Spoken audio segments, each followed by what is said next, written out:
Olá, mulheres! Aqui é Céri Silva, do Mulheres Ensinando Mulheres. Hoje vamos terminar o capítulo 7 do livro A Guardiã do Lar, de Bruna Oliveira. O título do capítulo 7 é A Mulher Adoecida Adoece o Lar. Vamos lá? Jamais poderia imaginar que seria tão rápido assim, pois não tinham se passado nem ao menos 3 horas desde que havia vencido meu medo, conversado com meu pai, e meu filho imediatamente venceu o seu. Sem sombra de dúvida, ficou provado naquela noite o quanto que, da mesma forma que uma mulher adoecida adoece seu lar, a mulher sarada é fonte de cura para ele também. A minha dor estava adoecendo meu filho, que não sabia da minha história, porém lia meu comportamento. Assim também como Geazi, cuja doença exposta através da consequência da lepra adoeceu toda sua casa. Vejo quantos maridos não cristãos têm uma visão tão distorcida do Evangelho, desprezando qualquer possibilidade de frequentar uma igreja, ou até mesmo aqueles que conhecem a palavra, mas não conseguem se posicionar porque são casados com mulheres rebeldes que não aceitam ser lideradas, confrontadas, discipuladas a mudar e, em consequência desse comportamento doente, vivem se indispondo com líderes, gerando tumulto e divisão em pequenos grupos, e, resistindo a se responsabilizar por seus atos, acabam pulando de igreja em igreja. Esse mau testemunho de conversão e resistência à responsabilidade pessoal em meio aos conflitos rotineiros e inerentes a qualquer grupo impermeabiliza o coração do marido e filhos, pois não conseguem mensurar que diferença faz estar ou não frequentando uma igreja. Ou para aqueles que estão em uma, qual a diferença em ser ativo se dentro da sua própria casa vem o triste comportamento de uma esposa que tem adoecido seu lar através da sua arrogância de sempre se achar a santarrona, a que nunca erra, a vítima de todos os líderes? Mulheres com este perfil são exímias, manipuladoras, sempre se portando como vítimas da sociedade. Por onde passam, deixam rastros de confusão, divisão e fofoca. São amarguradas, pois querem que as coisas sejam feitas do seu jeito, à sua maneira, e quando alguém as resiste, elas enlouquecem, assim como uma criança que tirar o brinquedo. Se utilizam dos motins articulando a opinião alheia para fortalecer seus argumentos, a fim de que os que estão contra elas cedam, prevendo o estrago que a resistência na defesa do que acreditam pode gerar. Elas são feridas por rejeição e tentam se afirmar nos seus dons espirituais, que na verdade nada mais são do que uma persuasão fraca de um caráter adoecido. Maridos com este perfil de esposa são passivos na sua identidade, homens retraídos, sem poder de decisão, confusos quanto ao progresso da sua família, castrados na sua masculinidade emocional, arredios quanto a mudanças da vida. Homens que não conseguem se posicionar em seu sacerdócio, que cultivam uma mente infantil e extremamente dependente da orientação de sua mulher, que se percebem sem valor, julgando serem um Zé Ninguém perto da sua majestosa e eficaz esposa, alegando que jamais chegariam aos pés dessa mulher tão competente e com tantos dons na igreja, no trabalho. Essa mulher adoecida adoeceu seu marido e, pior, seu comportamento está discipulando seus filhos a serem tão escravos de um ego ferido quanto ela. Filhos nesse ambiente crescem excluindo a figura verdadeira de pai, acreditando que ele é um derrotado e que a mãe é a heroína, a fonte de força, de fé, de tudo que eles precisam.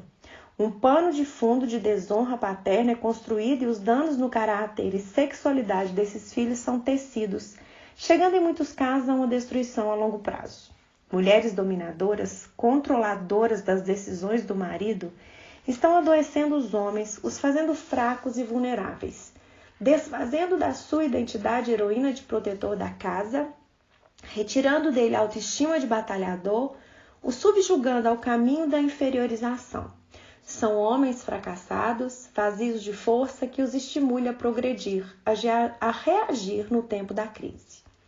O dano maior de tudo isso é que, após elas tecerem essa ideia de desencorajamento, se portando como superiores e vendo o resultado dessa construção, ficam frustradas por não se sentirem seguras com o homem que elas construíram e fatalmente caem na zona da insatisfação e murmuração, falando mal do marido com os filhos e dos filhos com o marido, criando uma atmosfera de desconfiança e desunião, resultando em um lar dividido onde não se tem prazer nos relacionamentos familiares.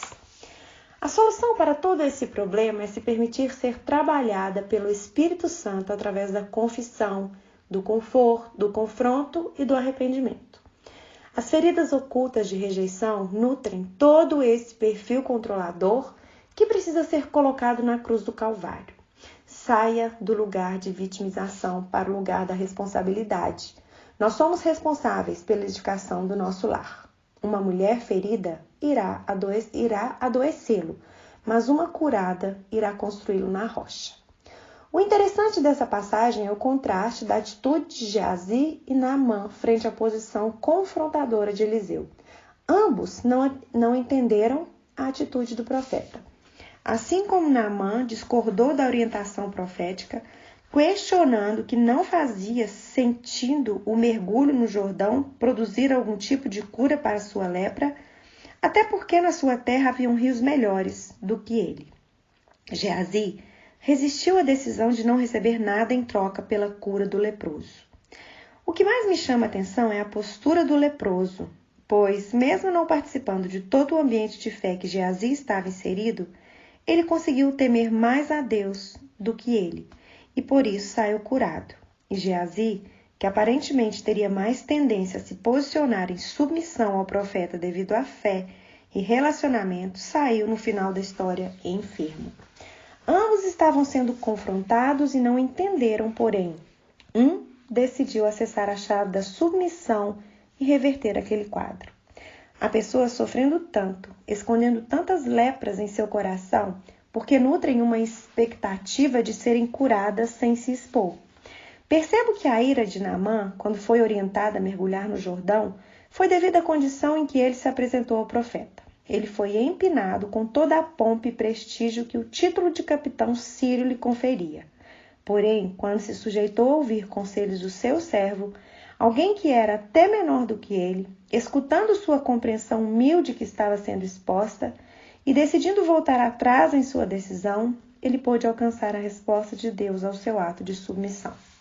Muitas vezes seremos confrontadas sem entender o porquê de alguns posicionamentos que precisamos tomar, mas se ousarmos mergulhar no Jordão e expor nossa vergonha, buscar ajuda, não ao nosso título ou aparência, mas à condição que precisamos melhorar, teremos sim uma vida transformada.